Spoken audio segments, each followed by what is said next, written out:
How's it going, guys? Welcome back to the channel. So today I wanted to show you guys how to install Shimano brakes. Now I'm currently running the SRAM Level T brakes, and I'm more of a Shimano brake person. You're either SRAM or Shimano. I'm Shimano for brakes, and I'm going to be installing some Shimano XTs.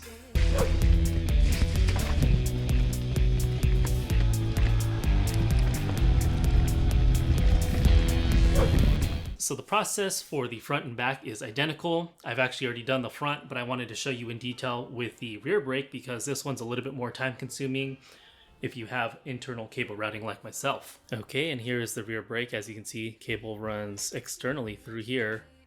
I've actually already got it disconnected from the cable guides here. But as you can see, as it travels right here through the down tube on the top of it, it's got a cable guide here.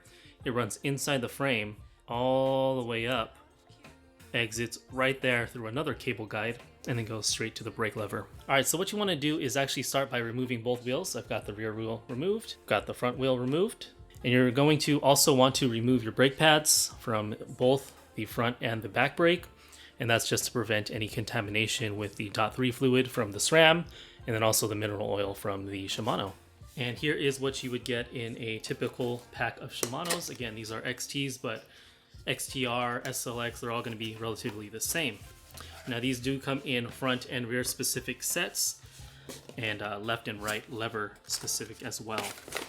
And as you can see, the lever comes completely disconnected from the hose. Now what is connected is the caliper itself, and that caliper is connected to the hose. This is what you will find on the end.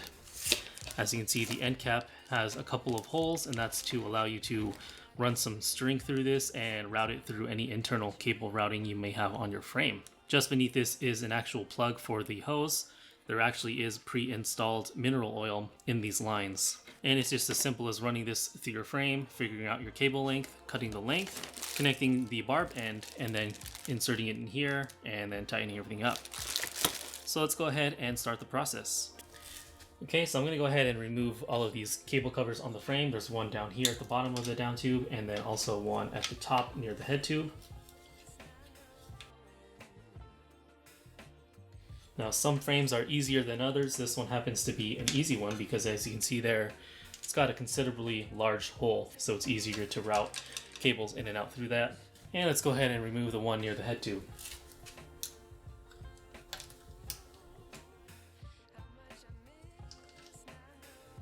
Alright, and like I said previously, the caliper on the Shimano XTs comes with the cable attached, so I'm going to need to route this from the back to the front. So I'm going to go ahead and disconnect this line here, put a cap on it, and then also attach it to this, and just pull it through and just fish out the lines, and run this rear brake caliper all the way through the frame. And just so I don't accidentally contaminate these brand new brake pads, I'm going to go ahead and remove them. It's as simple as removing one screw. And then your pads will slide right out of the brake caliper, just like that. Alright, so now I need to remove the cable from the SRAM brake, and to do that, I have this nifty little tool here. I actually forgot where I got this, but it's essentially just a box wrench with a little opening to route it through a cable, just like that. And it'll lock right in place, and then I can just attach a simple ratchet to that.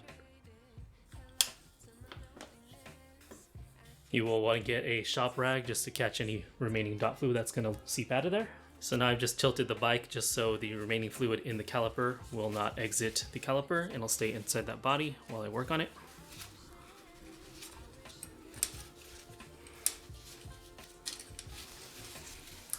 And the hose is detached.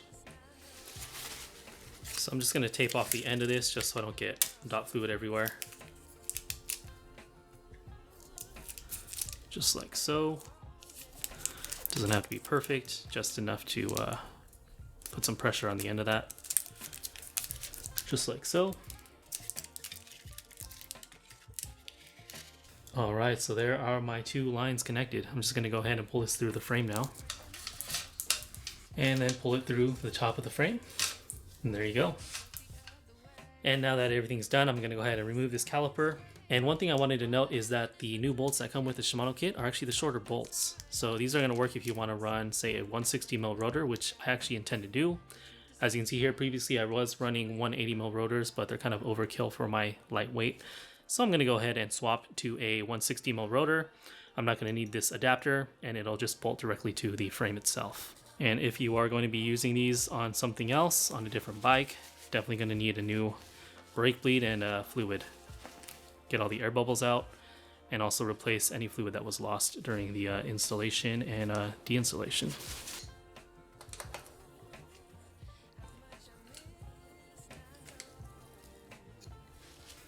All right, now with everything removed, I'm just going to go ahead and spray everything down with isopropyl alcohol and get everything cleaned up.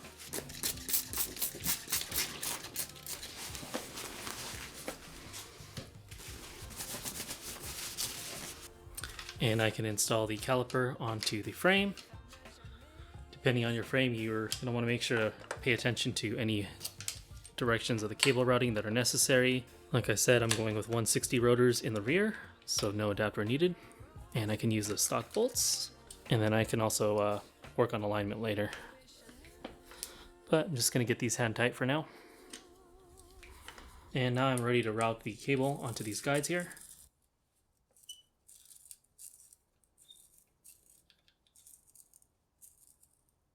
Alright, so that's looking good. Let's go ahead and reinsert our cable caps onto the frame.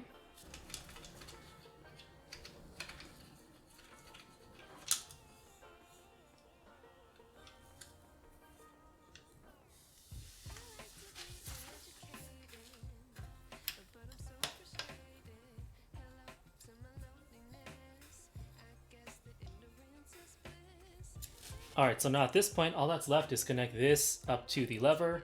We do need to trim our cable length appropriately, and I'll show you how to do that now. Alright, so here we are at the front of the bike. As you can see here, I've got my brand new hydraulic hose here. And you just want to make sure that you have A, not too much slack like that, and also B, not enough slack to where when you turn your bars to the right, it binds up. So I'm just going to do something like this. As you can see right here, Shimano does include a little foil line, and that's roughly about a little bit over 1/2 inch of insertion depth. So you're gonna make sure to take that into consideration when adjusting your cable length.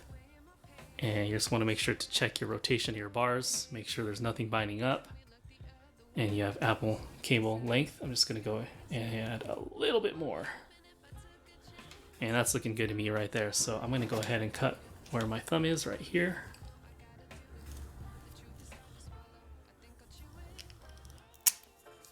I'm going to use the tip of this to make this round again.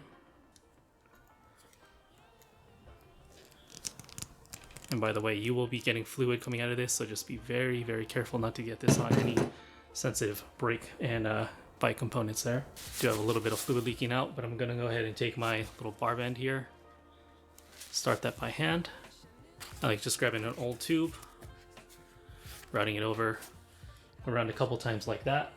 And then at this point, just start hammering it in until it seats completely and fully. All right, and there is the installed barb. All right, Shimano does include a little bit of a plug, which is this yellow piece here. When you need to loosen this, remove that, insert the cable. Just make sure it's seated all the way fully and that barb is completely engaged, and then we can retighten everything up. All right, and I fully removed the bolt and the brass ferrule here. Little barrel that goes over the cable, and everything just gets sandwiched just like that, just to give you a visual of how it makes that liquid tight seal. All right, and everything goes in this order. So you've got your rubber boot, you've got your bolt on top of that, and then on top of that is this brass ferrule that goes over the cable.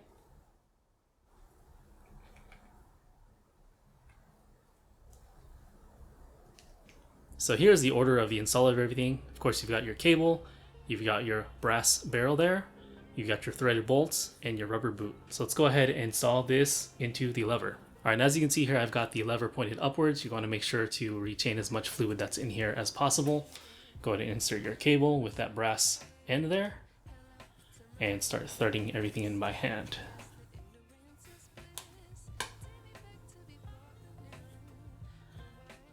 Definitely want to put even inward pressure just to make sure that cable is fully seated into the lever there.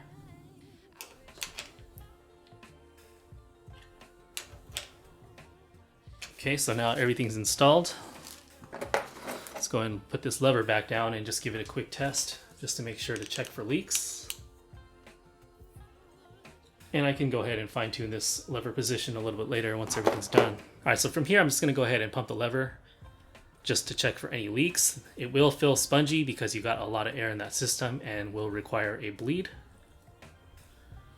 Just feeling around, also inspecting visually, just making sure there's no fluid in there as I pump this lever. And we're all good to go. All right, so from here, just go ahead and get your rubber boot. Slide it over the end of the lever there. Just make everything nice and tidy.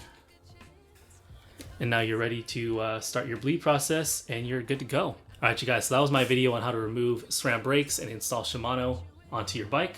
Hopefully you guys found this helpful. If you did, please consider hitting that subscribe button. Like and comment with your feedback on my process here. Let me know if you do anything a little bit differently, and I'll be happy to check that out as well. Otherwise, I'll see you guys in the next video. Thanks for watching. Peace.